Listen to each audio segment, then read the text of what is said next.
Let's start meiosis. Meiosis क्या है? Meiosis cell division की वो प्रक्रिया है जिसमें एक सेल दो में डिवाइड होती है, फिर वो दो सेल्स फोर सेल्स को प्रोड्यूस करती हैं।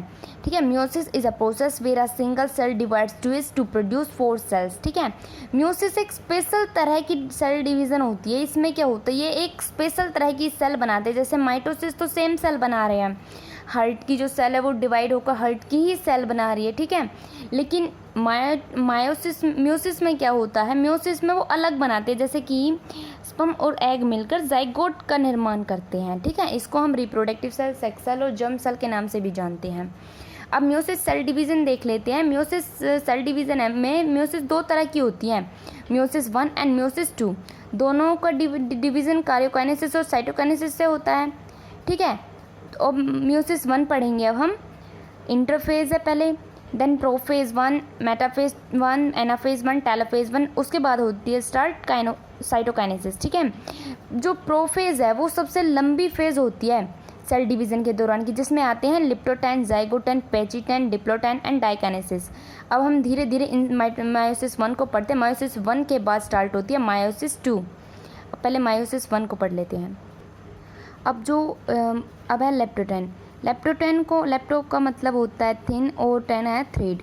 इसको हम थिन थ्रेड के नाम से भी जानते हैं। ये ग्रीक वर्ड है जिसका मतलब होता है थिन थ्रेड। ठीक है, अब इसमें क्या होता है, इसमें जो इंटरफेज की सिंथेसिस स्टेज में जो क्रोमोसोम्स डबल हो गए थे ना, वो अटैच्ड रहते हैं, रिबन की तरह रहते हैं। ठीक है, इसमें न्यूक्लियोल्स, सेंट्रियोल्स सभी अपनी जगह, न्यूक्लियर मेम्ब्रेन सभी अपनी जगह होते हैं। इसके बाद आती है जाइगोटेन। जाइगोटेन में क्या होता है, वो कंडेंस हो जाते हैं, वो कोइल्ड हो जाते हैं। ठीक है, वो कोइल्ड हो जाते हैं इसमें जाइगोटेन में। जाइगो का मतलब होता है पेयर, मतलब पेयर बनाते हैं। जैसे जो मेल के 23 क्रोमोसोम्स थे, फीमेल के 23 क्रोमोसोम्स थे, तो मेल का फर्स्ट, फीमेल का फर्स्ट, ये दोनों पेयर बन गए, मेल का 2, फीमेल का 2, ये दोनों पेयर बन गए। तो ऐसे ऐसे धीरे धीरे ये सभी सीक्वेंस से पेयर बनते जाते हैं। ठीक है, इसमें जाइगोटेन में ये मेल फीमेल दोनों क्रोमोसोम्स पेयर बनते हैं। ठीक है, इसके बाद आती है पेचिटेन। पेचिटेन में क्या होता है, वो जो क्रोमोसोम्स पेयर बने थे, ये जो दोनों क्रोमोसोम्स ये पेयर बने थे ना, ये इसमें ओवरलैप होते हैं, ये एक के ऊपर एक ओवरलैप हो जाते हैं। ठीक है, देन फिर ये है ना वो एक दूसरे से टच हो जाते हैं, बिल्कुल मिक्स हो जाते हैं।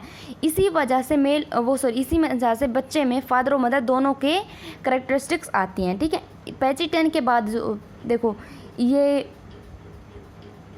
मेल का क्रोमोसोम था, ये फीमेल का, ये दोनों ओवरलैप हो रहे हैं। ठीक है, इनकी मिक्सिंग हो रही है, फिर ये इन दोनों एक दूसरे में मिल जाते हैं।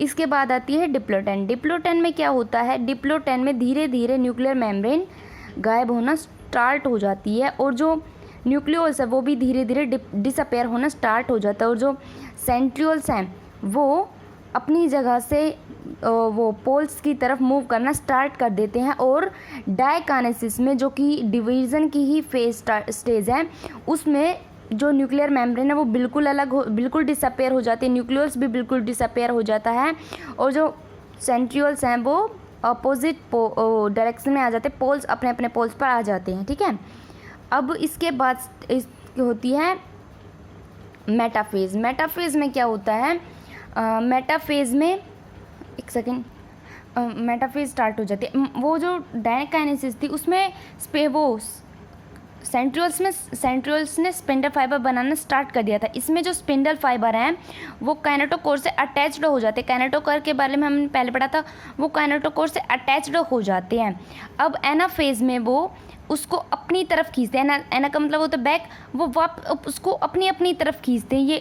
ये ऊपर की तरफ खींच रहा है, ये नीचे की तरफ खींच रहा है। ठीक है, अब तो और फिर टेलोफेज में 23 क्रोमोसोम्स ऊपर चले जाते हैं और 23 क्रोमोसोम्स नीचे चले जाते हैं। ठीक है, और ये दो न्यूक्लियर बन जाती हैं, इनके ऊपर न्यूक्लियर मेम्ब्रेन आ जाती है, न्यूक्लियोल्स आ जाता है, दो सेंट्रियोल्स एक उधर चला जाता है। ठीक है, अब इसके बाद स्टार्ट होती है साइटोकाइनेसिस। साइटोकाइनेसिस में क्या होता है, ये एक मेम्ब्रेन बन गई। अब यहाँ पर प्रेशर, इसमें दो न्यूक्लियाई है, यहाँ पर प्रेशर बना, प्रेस बनने से ये कंप्रेस हुई और फिर जैसे ही ये एक दूसरे को टच करती है ये दोनों अलग हो जाते हैं। अब 23 क्रोमोसोम्स इसमें, 23 क्रोमोसोम्स इसमें, लेकिन जो क्रोमोसोम्स हैं वो पहले ही जो डबल्ड हो गए थे सिंथेसिस में, वो डबल हुए थे, लेकिन वो है तो एक ही। अब इनको ये ऐसे अलग अलग होना है, ये ऐसे डबल हुए पड़े हैं, इनको अलग होना है, ठीक है। ये एक क्रोमोसोम से ये दूसरा है, लेकिन हम इसको एक काउंट करें। अब ये मायोसिस सेकंड में ये अलग होते हैं। अब मायोसिस सेकंड होती है जो वो बिल्कुल माइटोसिस की तरह ही होती है, ठीक है। इसमें क्या है, इंटरफेज है, इंटरफेज में ये सब अपने अपने जगह पर है, ठीक है। ये ये क्रोमोसोम्स से न्यूक्लियाई भी है इसमें, न्यूक्लियस भी है इसमें, सेंट्रोसोम इधर ही है, ठीक है। अब अर्ली फेज़ में क्या हुआ, अर्ली फेज़ में वो कोइल्ड हुए, ठीक है, और वो कोइल्ड हुए। देन लेट फेज़ में न्यूक्लियर मेम्ब्रेन डिसअपेयर हो गई, न्यूक्लियस डिसअपेयर हो गया और जो सेंट्रियोल्स है वो मूव करने लगे। इसके बाद आती है मेटाफेज 2। मेटाफेज 2 में स्पिंडल फाइबर कैनेटोकोर से अटैच्ड हो गए।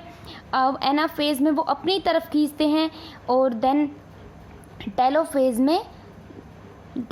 में वो दोनों अलग अलग हो जाती हैं और उसके ऊपर दोनों के ऊपर अलग अलग न्यूक्लियर मेम्ब्रेन आ जाती है और दो न्यूक्लियाई बन जाते हैं, दोनों का न्यूक्लियस आ जाता है और सेंट्रोसोम अलग अलग एक दूसरे के साथ चले जाते हैं। उसके बाद आती है